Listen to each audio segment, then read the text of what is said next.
Hello and thank you for joining us on your channel of choice at this time. This is your number one channel when it comes to crime prevention, investigative reporting, and of course, community safety. Third Eye Africa TV is your channel, and the program is Code Files. And on Code Files, we do a critical analysis of, prolonged cases in the Nigerian and African judiciaries. And today is not exceptional, and we're going to be doing what we do as usual, bringing one of those numerous cases that have, lingered over a period of time in our judicial, sector. And of course, today I will not be doing this alone as usual. I'll be coming up with a guest in a short moment. But before I do that, I won't forget to formally introduce myself to you again on the show. My name is Charles Agedu, and I'm your host on this program, Code Files. Like I said, Code Files is where you get up-to-date overview of cases, numerous cases from criminal, corruption, name it, trials pending in our courts. And of course, today, I have a special one for you. I'm not just going to let the cat out of the bag yet. I will just take a pause at this point. I will do a short prologue of what we'll be talking about on the show today. When I come back from that prologue, I will be introducing a guest to you, a legal expert in the studio who will be doing an overview of the case we have before us today. Please stay tuned. I will be back in a moment. Abba Kyari, the suspended Deputy Commissioner of Police and former head of the Police Intelligence Response Team (IRT), faces charges from the National Drug Law Enforcement Agency (NDLEA) for drug trafficking, conspiracy, obstruction of justice, and cocaine dealing. Additionally, he is wanted in the United States for a separate fraud case involving Ramon Hushpuppi Abbas. The NDLEA alleges that Abba Kyari was part of a drug cartel that operated the Brazil-Ethiopia-Nigeria illicit drug pipeline. According to the agency, Kyari contracted one of its officers in Abuja to negotiate the release of 25 kg of seized cocaine. He allegedly offered a $61,400 bribe, equivalent to 35 million as at that time, to NDLEA officers who cooperated with the investigation until his arrest. Nigerian police had been investigating Kyari for over 8 months after the United States Federal Bureau of Investigation (FBI) indicted him in 2023 for his alleged role in a $1 million scam involving international internet fraudster Ramon Hushpuppi Abbas and 5 others.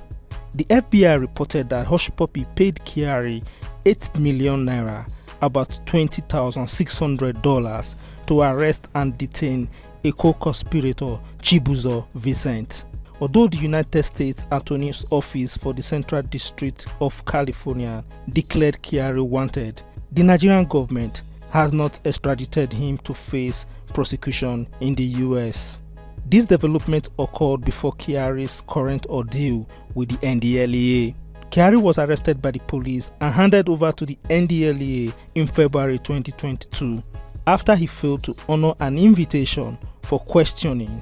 He was arraigned in March 2022 along with 4 other police officers. All of them pleaded not guilty to the charges.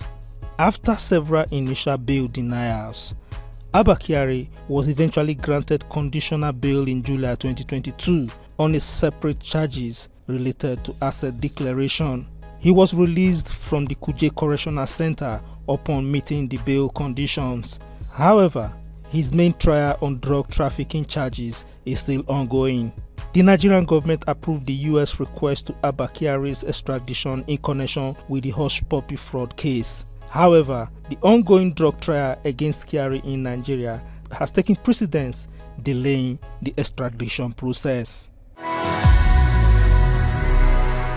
unattended criminal trials is antithetical to the fundamental right of every Nigerian whom the Constitution has pronounced as innocent. The first reason why matters are prolonged and thereby having cold files, according to you, is because poorness of investigation.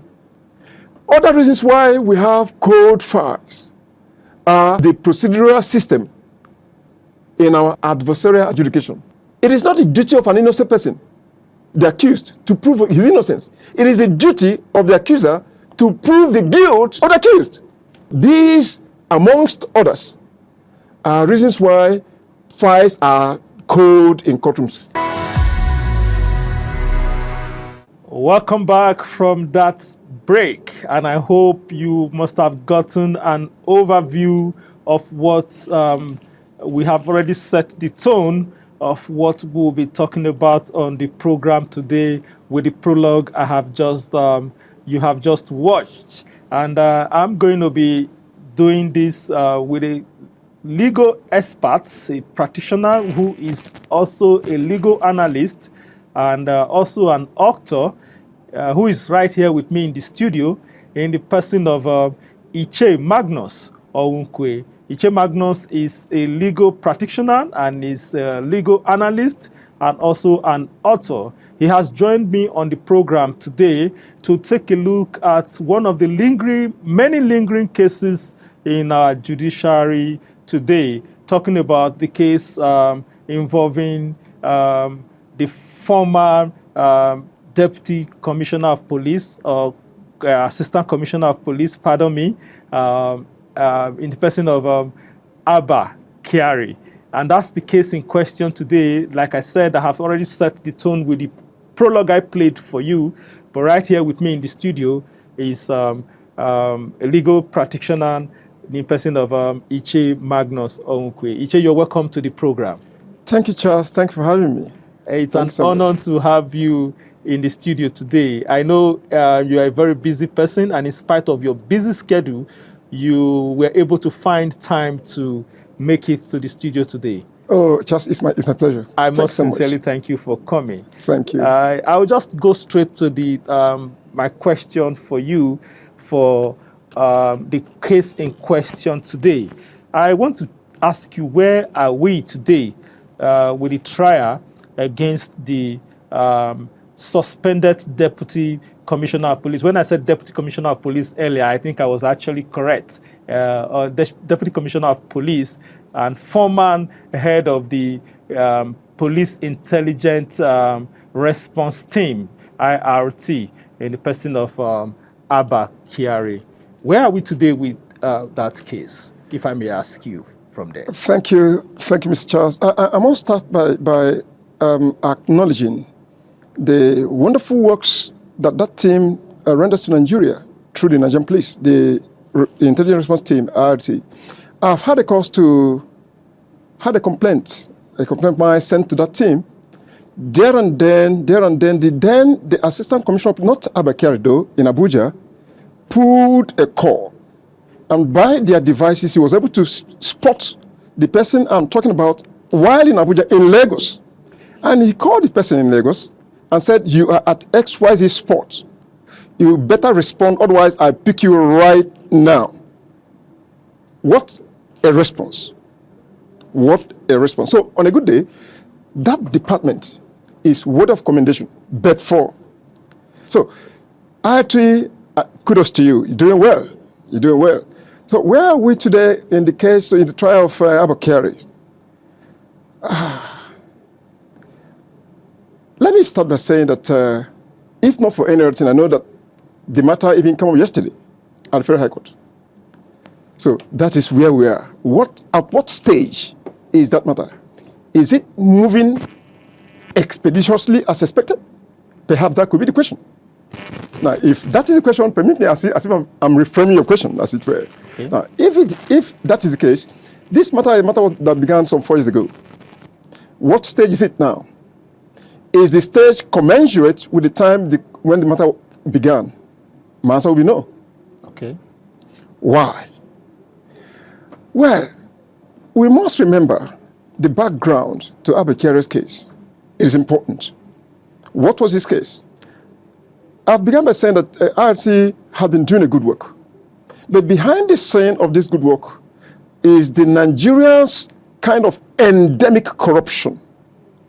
Incidentally, the head of this team, the deputy commissioner, isn't a non-Nigerian. He is one of the products or a byproduct of Nigeria who is fested with corruptive tendencies with no apologies. Okay.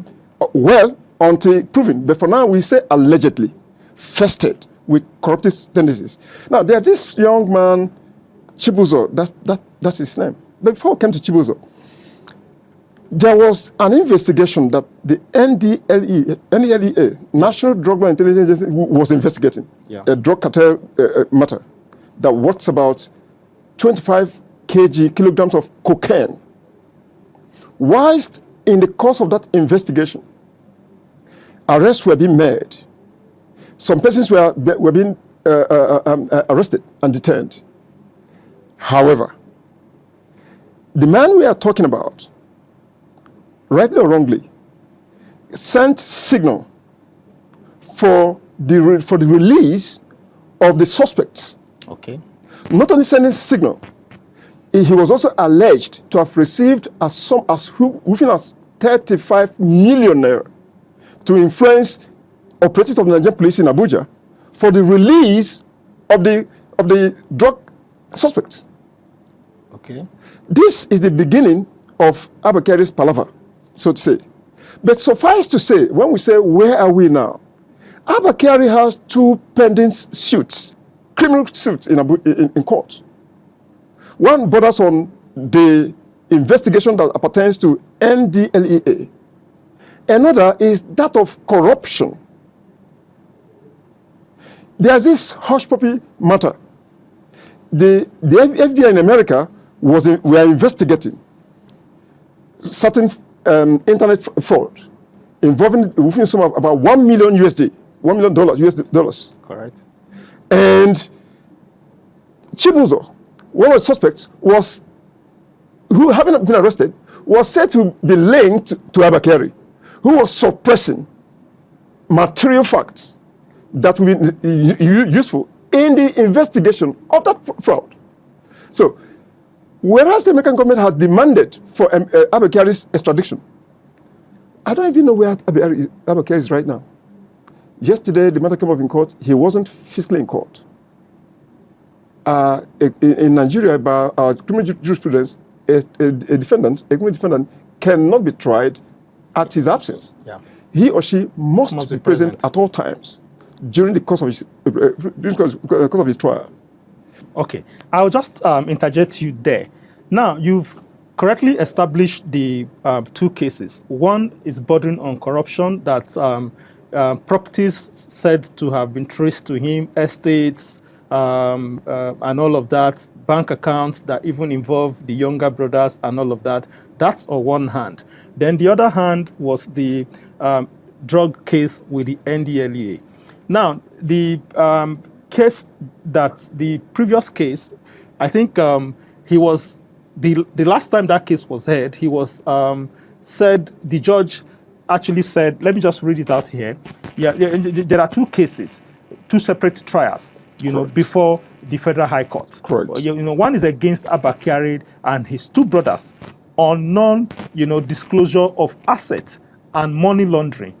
The National Drug Law Enforcement Agency, NDLEA, filed the case against him as the first defendant, and the 2 brothers, Mohammed Kyari and Ali Kyari, as second and third defendants. The trial judge, James Omotosho, in his ruling, heard that the NDLEA has established a prima facie case against against him, and ordered him to open his defense. That's right. Now, that's where that case, was pending. Right. So from then till now, and that's a separate case apart from the one that had to do Beautiful. So we have to take it one after the other. So maybe you should tell us where we are with the first one, the one I just read out to you. Then we can now move to the second one. Well, that ruling made by my Lord Justice Omotosho is to the effect that usually in criminal trial, when the prosecution concludes their presentation of their case, it is for the defendant to elect either to file, if the defendant considers the evidence against him as preferred by the prosecution as not being material enough to call the defendant to defense. The defense can choose to do what we call no case submission, that the prosecution have not established enough material that will warrant the defendant to put up a defense. Because in criminal trial, the hallmark is proving beyond all reasonable doubt. Yeah, that was the argument of the lawyer, that the said properties could not be linked directly, to Abakari. Yes. Yes. Now, but the court have ruled that there are materials, sufficient materials before the court that Abakari need to explain out. That's why the court ruled that there are materials for you to answer. So come and answer these other ones, It is not sufficient to say that these properties are not linked to me. If, for instance, my brother owns a property and it is alleged that my brother was used as a smoke screen for the purchase of that property using my brother's name, then my brother we have to explain how does he come about the wealth or the material or the resources with which that property was purchased. So if, for instance, as a legal practitioner, my brother is unemployed or not meaningfully engaged, and I have a property worth of 10 billion naira, and my brother is a petty trader, for instance, or a civil servant who earns 7,000 naira per month, in all his lifetime, 35 years or 30 years of service, he cannot acquire a property worth of 10 billion naira. Okay. It's impracticable. So if that property is alleged to be mine, they use my brother's name, then I need to come and define how and separate myself. And then my brother has to also prove to the court, to the world, how he acquired a property worth of 10 billion naira from a tokenist salary of 70,000 naira per month. So 7,000 naira times 12 months times 30 years. Cannot amount to that. So that is why the court, in its wisdom, said, no, come and explain to us your connection to these properties vis-a-vis your salaries. For his salaries, as it were, cannot acquire these properties. So that the defense team has filed a no case submission, we've gone beyond that, because court has made a pronouncement that you have a case to answer. So it is for the Abakari and his defense team to open their defenses, whatsoever defense they've got. Whatsoever defense. So if they fail, of course the court will rely, just like in that matter. Okay. Now I'm going to file a no case submission. Yeah. And court ruled that you have a defense, you have a case to answer. Come and answer before he filed these other matters and then sacked his lawyers and all that. We all know about that. So back to Abakari. So where we are on that first case of corruption is that, to the best of my knowledge, Abakari has not commenced his defense thus far on that matter. Okay, so now let's take a look at the second case before him versus the NDLEA, which talks about, the anti-narcotics agencies accuse Mr. Kyari and 4 members of the Police Intelligence Response Team, which is the IRT, ACP Sunday Ubia, ASP Bawa James, Inspector Simon Agirigba, and Inspector John Nuhu of dealing in cocaine. It also charged 2 civilians, which is, Chibuna Patrick, Umeibi, and Emeka Afonsos Ezewane, who, were arrested at Enugu Airport and later convicted after, pleading guilty. And NDLEA also alleged that the police officers tampered with seized narcotics and attempted to bribe its officers to cover the deal. The case is also before Justice Judge Uwete. So now, this is the second case that you actually, opened up with the conversation with. So this is another, case before the Federal High Court in connecting the same Abba Kyari. So when I asked earlier, where are we?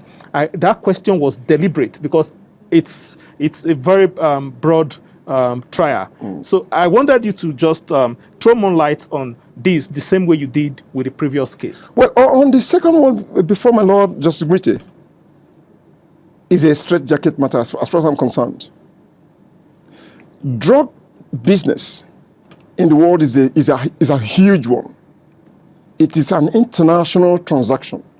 It's a big cartel. We know how they are in places like in the Caribbean, in the Cuba, Mexico, Ecuador. They are lots. And Nigeria is not exception. In fact, there's this strong drug corridor along Nigeria, Ghana, Ethiopia, Brazil on that axis. Which was linked to... Oh yes. It is a super strong cartel. Now, for those chaps that were arrested at Enugu, they knew that their cup is over. For there's this that says one day, every day is the day for the thief, and one day is the day for the owner of the house. They knew that that was the end of the road. And they did well, if you ask me, by not wasting the precious time of the court, stressing the court and trying to prove that they were guilty of the offenses so alleged. They conceded and pleaded guilty. Absolutely. And that expedited that trial as concerning them. And my Lord, as it were, entered the conviction of guilt against them. Now, Abba Kyari is not the only policeman in Nigeria. He's not the only person that works with the IRT or any of the police formations in Nigeria. So for anyone, for instance, in the committee of lawyers, we have over 60,000 lawyers in Nigeria. And a man rises up to say, amongst all lawyers, that I am the person that abandoned this matter. He's not a madman. One conclusion there is that he had dealings with me. It is irrebuttable conclusion that that man has some measure of dealings with me. All he has said may not be correct, may not be all correct, but whether or not he knows me, he knows me.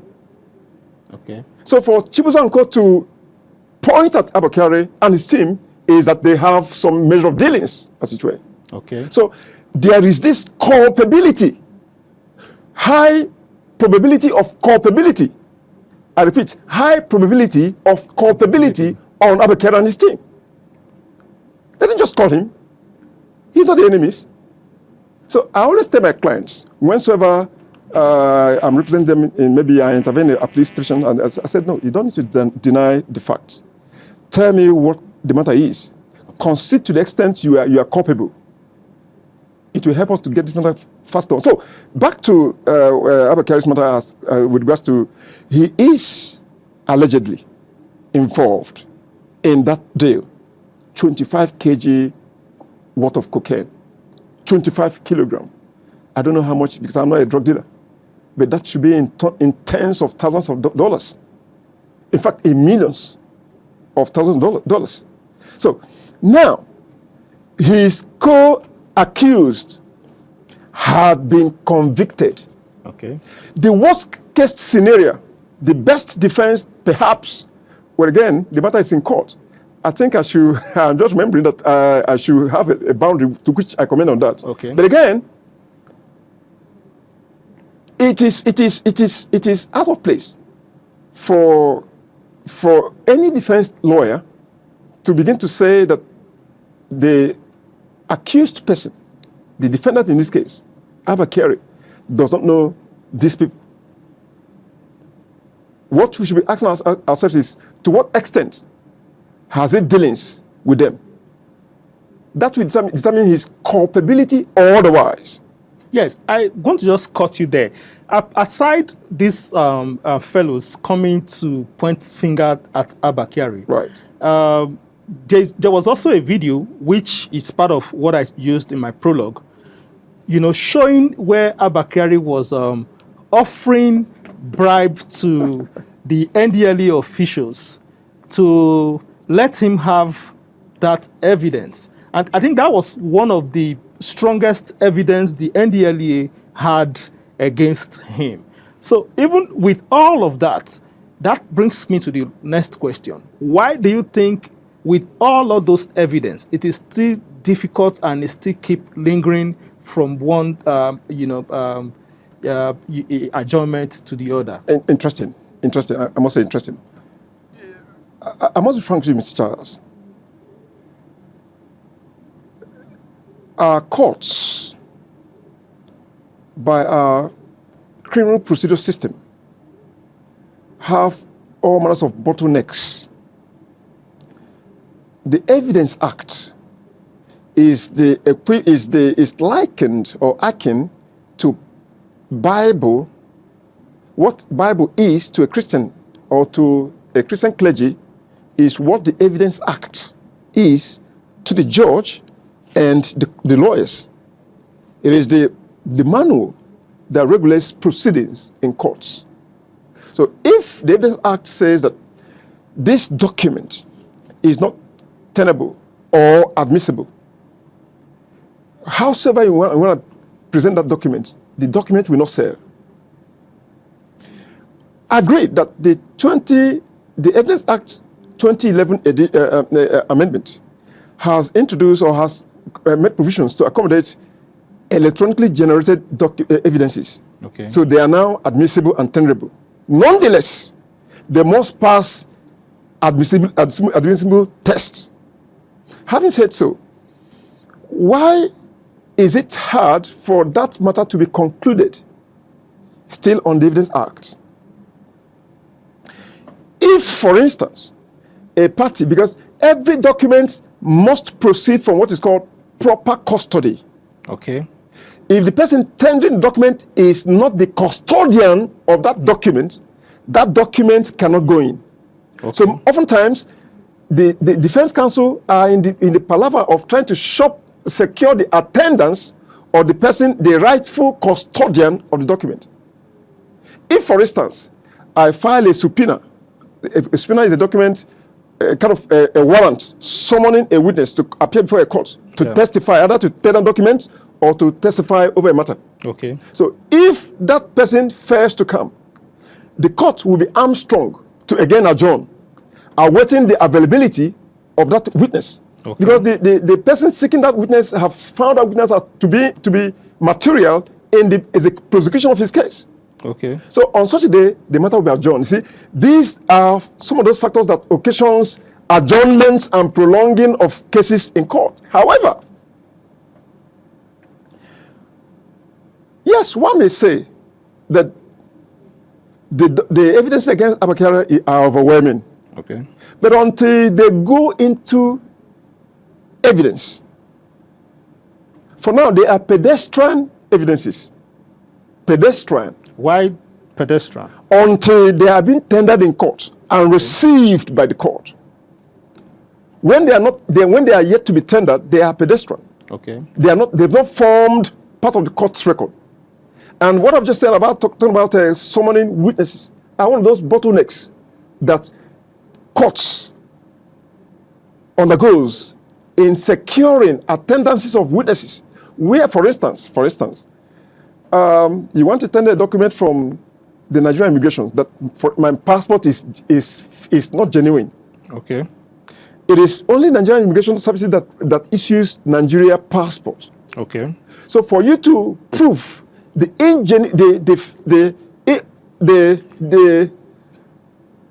invalidness of my passport, you must generate the genuine passport from the immigration office. Okay. And it is only person from Nigerian Immigration Service that can tender such a document.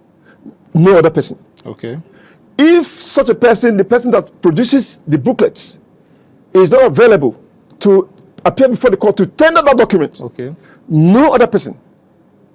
Okay, so in this case, are you saying that the NDLEA have not been able to tender that video as evidence in court? I don't know perfectly. why? Yeah, because the video is everywhere. Yes, but it appears to me, to the extent of my knowledge, that it has not been tendered in court As evidence. as evidence. So for the time being that it has not been tendered, they remain pedestrian. They remain irrelevant. In fact, they don't want anything. They are useless until they are tendered in court. So convictions or otherwise are based on proof. Okay. Are based on, see, the symbol of justice is a lady with a scale. Blindfolded. That scale is meant for the two disputing parties to drop their evidences. So it is he who will carry the day is dependent on whose evidence outweighs the other. Okay. Yeah, so because for this information to be in the public, I'll just give you a portion of it. In that video, he was alleged to have offered $61,400 USD. equivalent to 35 million as at that time. Correct. To the NDLA officials. Correct. In a vehicle. I have the video was shown at the beginning of this, and I think it's still being shown now as we're talking about it. To establish that that allegation, to have that 25 kg of cocaine, in order to to probably resell to this same cartel. Right. So now we have had issues on this program where we talked about as one of the challenges confronting the judiciary as lack of investigation and bringing evidence, valid evidence before the court, as one of the many challenges, slowing down prosecution and trials and all of that. So what we want to ask, my curiosity is, with all that kind of evidence, why is this so still difficult to bring this case to an end? Excellent. Now, we have videos. For instance, you are traveling along the way and you are accosted by a policeman who is seeking for a breath, for instance. And maybe you have a device that is recording. Yeah. And he has recorded. You petitioned the policeman. You submitted these evidences. Oftentimes, what I'm about to say now appears indicting, but I have to still say it all the same. Oftentimes, we are prosecutorial institutions, the NDLEA, the Nigerian Police, the EFCC, the ICPC, name it. They just named them, the DSS or SSS, as case may be, they are always in a hurry to showcase that they've done this and they've done that. Failing indeed in obtaining all necessary material. It is called discrete investigation. As a lawyer, I've oftentimes asked IPOs, police investigation officers, or those who are involved in investigation, did you conduct investigation? Some of them will braggingly say that I conducted discrete investigation. And I asked them, what is discrete? That means it means comprehensive investigation. Then upon further probe, you find out that nothing was done. They sat down in their investigation rooms, collect information from witnesses without even visiting venue of the crime, alleged crime, obtaining information from persons on ground, collecting possible samples where need be, thumbprints where need be, and then carrying out scientific investigation over those samples collected. So when you now get to that point in court, a good lawyer will make mess of the so-called discrete investigation report. And at that point, you begin to see prosecution begin to gasp for breath, asking for adjournment, with a view of going to go and do the right thing. Oftentimes, again, that's what they say, the uninformed minds say lawyers are lawyers. Not they're lawyers, no. But due to the failure of prosecution institutions failing to do their works well, of course, all the lawyer need to tell the court is that, well, the prosecution have not proved their case beyond doubt. Look at this doubt A, doubt B, and doubt C. The court will have no option than to free that person, though criminal, owing to paucity of investigation, owing to haphazard investigation, owing to lackluster investigation, owing to laziness by investigative departments. That's why we have all this kind of stuff. Okay, I think we'll just take a pause here and take a quick break. We'll come back and focus our attention, turn our direction to public perception now. We're talking about public perception about the judiciary. We have been doing this in the last half an hour, if you have just joined us. And this is an interesting conversation, and the program is Code Files. And on Code Files, I have told you that this is where we do an overview of cases lingering in our judicial sector, talking about corruption cases, criminal cases, lingering, prolonged, sometimes unresolved cases, abandoned, if I'm permitted to use that word, cases in our courts. And I've been doing this with a legal expert, Magnus Onwukwe, who is a legal practitioner and a legal analyst and also an author, who has been with me from the beginning of this program. If you have missed that part, but don't miss this second part, because we're just going to go on a short, quick break, and we'll come back and do the part 2 of this program. Don't go away. We'll be back shortly. I report. Have you ever witnessed a crime or suspicious activity around you? Don't stay silent. Take action. You can now report crimes easily by sending videos to us on iReport.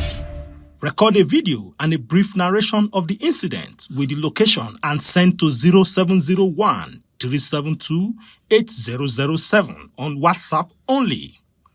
Your action could help save a life or stop a crime in progress. Stay alert, stay safe, be the voice, take a stand. iReport only on Third Eye Africa.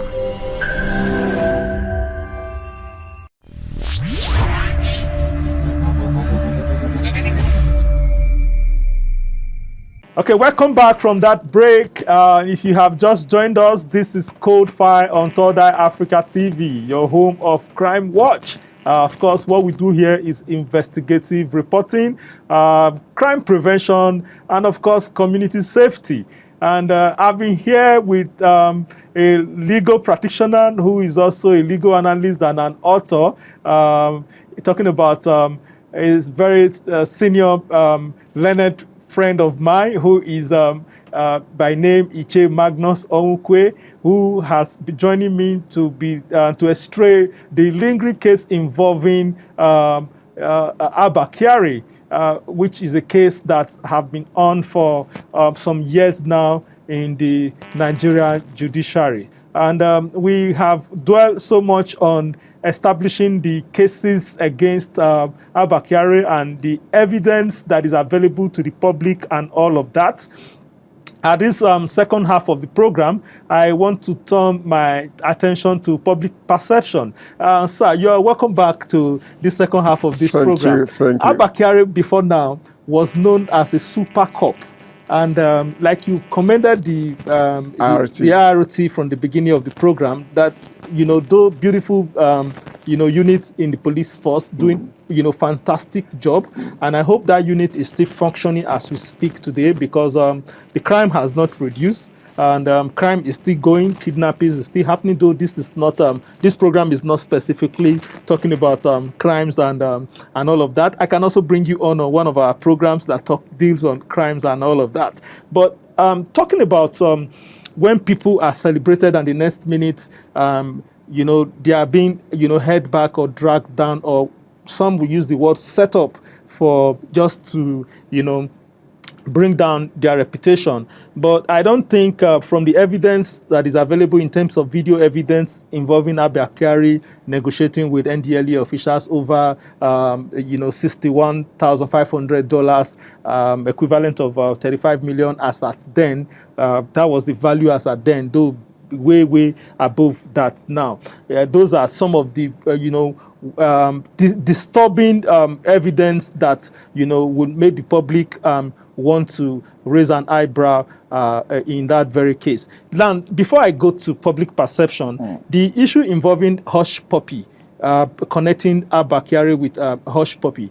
In 2021 or thereabout, the case between the American asking for, requesting for Abba Kyari coming to testify in the case against Hush Puppy was already on. And the Nigerian police also read online in one of the publications where Nigerian police also invited Abba Kyari and interrogated the matter before even this NDLEA's case came up.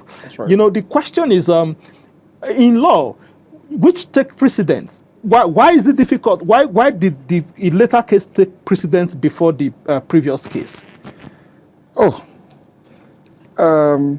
Before we dive into international conflict of laws, I want to reiterate that the gentleman we're talking about, Abba Kyari, is a Nigerian. Okay. He has done well to the best of his ability, but he is a byproduct of Nigeria. And when I use the word byproduct, with apology to Nigeria as a sovereign nation, someone said in America that Nigeria is fantastically corrupt. It was in UK. Yeah, the former Prime Minister. So, Tony Blair. Be it correct, be it incorrect, we all know that we have endemic corruption is entrenched. And it is partly due to our public or Nigeria's value system. We'll come to public policy and perception. Why has former later case taken precedent over former case? That's what I asked. Yes. Why before the NDLEA case came up, Abba Kyari was a super cop. Was a super cop, yes. And as far as Nigeria is concerned, he was doing a good work for Nigeria. And Nigeria, again, is a sovereign nation. As at that time, Abba Kyari had not been indicted locally. So his indictment by FBI, America's FBI, was being taken with a picture of sword. Okay. Particularly whereas he was seen as a super cop doing fantastic work for the Nigerian police. Now, so when eventually he was fingered or involved in NDLEA's investigation in drug matters, it became indeed clear that he is not that saint. He wasn't that sanctimonious as was perceived. Now we're going back to perception, as was perceived by Nigerians. Though he was doing great work, nonetheless, there were undercurrencies, alleged undercurrencies. So when that became a case, of course, you have to treat domestic first, okay, before beyond. Okay. So you have to deal within first, before without. Okay. They say charity begins at home. Okay. So that was why our local case had to take precedent over that of overseas. Okay. You've rightly set the perspective right on that. But let me take this. As a legal expert, what can you say is responsible for many prolonged and unresolved cases in the Nigerian judiciary? Is it the investigation? Is it? I know you've touched a lot of litany of reasons. Litany of reasons. The chief amongst them is from the side of investigation. Okay. Prosecutorial agencies, the Nigerian police, the DSS, the SSS, the immigration, the NDLEA, the ICPC, the EFCC, all of them put together, they are more of media chasing. They are more interested in going public to say we've done this, we've achieved this, we've achieved that. For instance, oftentimes the Nigerian army will tell us that they have decimated ABC, XYZ, whereas none of those things are true. They will carry out one operation and tell the whole world. Why telling the whole world? Achieve results first. So all of them are involved in media chasing. They want to be in public. They want to outshine the other department or the other agency. thereby failing in doing their work, doing thorough work. And that is why oftentimes they fail in prosecuting their matters in court. Okay. Oftentimes they fail in proceeding and seeking adjournments, bring about cold files, dumping processes in court dockets. In fact, I came back from Korope last week, Makurdi Division. That matter, before I had it was heard last week Thursday, on the 4th of December. I have received 3 dates for the hearing of that matter. Each time they will give me a counter information that my Lord Justices have asked the registry to cut down number of cases they have fixed for the day. They are being burdened by numberless number of cases dumped at court dockets. Why? Because oftentimes parties to disputes are ill prepared, particularly in crime matters. Ordinarily, the Constitution of Nigeria presumes every Nigerian as innocent. That being the case, there should not be any reason why criminal charge or trial should be hung on any innocent Nigerian. So whilst any Nigerian is undergoing criminal trial, he is seen as a criminal until the court discharges him. Whereas the Constitution presumes him innocent. So unattended criminal trials is antithetical to the fundamental right of every Nigerian whom the Constitution has pronounced as innocent. So what do we do? So the first reason why matters are prolonged and thereby having cold files, according to you, is because poorness of investigation. The prosecutorial agencies are not up to that. In fact, even the Nigerian Legal Aid Council, but theirs are more of defense, including Minister of Justice. All legal departments of the Nigerian police, they don't carry out their investigations well. Their files are flat. The heavier the charge is, for instance, you charge one for offense of armed robbery, which is a capital offense, conspiracy, even murder. In one charge, the file of such should be heavy, because you must prove every element of armed robbery, you must prove every element of conspiracy, you must prove every element of murder. So such a file cannot be two sheets of paper, 3 sheets of paper. It must be sufficient to bring about conviction. And where such a file, such investigation report is so tiny, it is indicative that the investigators have done no work. Other reasons why we have cold files are the procedural system in our adversarial adjudication. Okay. It is in our kind of system that even an innocent person is to prove his innocence.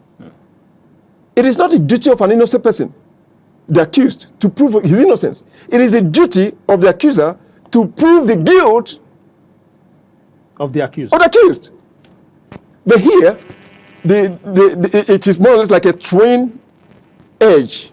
The prosecution is expected to prove the guilt. Same time, the innocent person is expected to prove his innocence. And it's wrong. Even though we say that on the duty, the burden is on the prosecution. Nonetheless, same time, the innocent person has a burden to prove his innocence. So these, amongst others, are reasons why files are cold in courtrooms. Not forgetting that sometimes, I must be frank, some of our judexes, judex means justices, are not also up and doing. Today, the person is sick. Tomorrow, the person traveled. I traveled all the way from Abuja to Jalingo. I was defending for Federal Minister of Justice. Jalingo. The court knew that I do come from Abuja. The court fixed that matter for that day. I traveled there, there was an airport. That was in 2007 or thereabout. And when I got to court, I was told that, Oga, my lord say in Peking no well. Sorry for the pidgin language. Go ahead. Yeah. I was mad. I never attended that matter again. And that matter was abandoned. It became one of those cold files. And such cases abound here and there. In fact, I asked the registrar, is Oga a doctor? Why shouldn't his sick child be sent to hospital?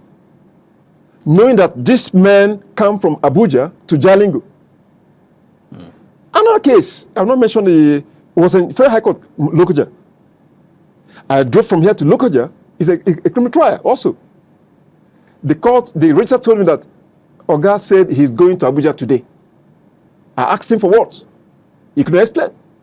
It wasn't an official traveling. Again, the matter was, I didn't return back to Lokoja. That matter was abandoned. Cold fire. The reasons are litany. They are plentitude. So now, I was talking to a lawyer on this program. He talked about discretion. I was in one of the cases at the Federal High Court just here when Showore appeared in court and the justice was absent. So I want to ask, is it at the discretion of the judge to either show up or decide not to show up? When you mentioned discretion, I was taken aback.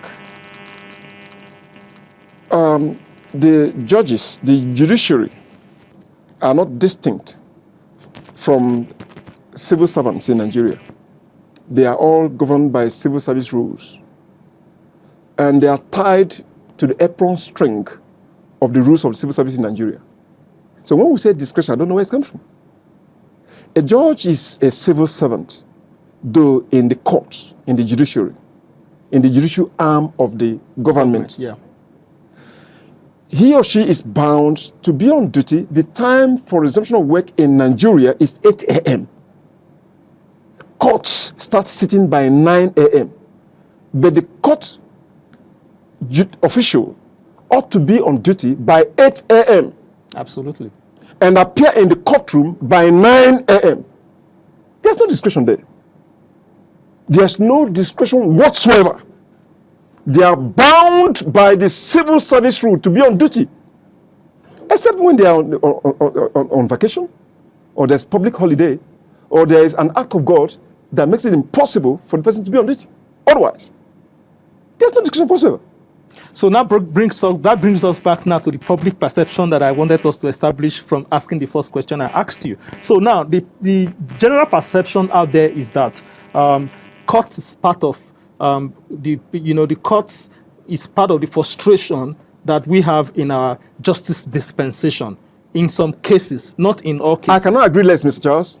I cannot agree less. I've been in this business for over 2 decades. And I cannot find not to see them. Yet I've mentioned 2. I've cited 2. Lokoja, Jalingo. And they are bound. I can go on and on. I'm not talking about what I read. I mean, the ones I am involved. Perception. You see, why Nigerians of late are reluctant to litigate is this perception.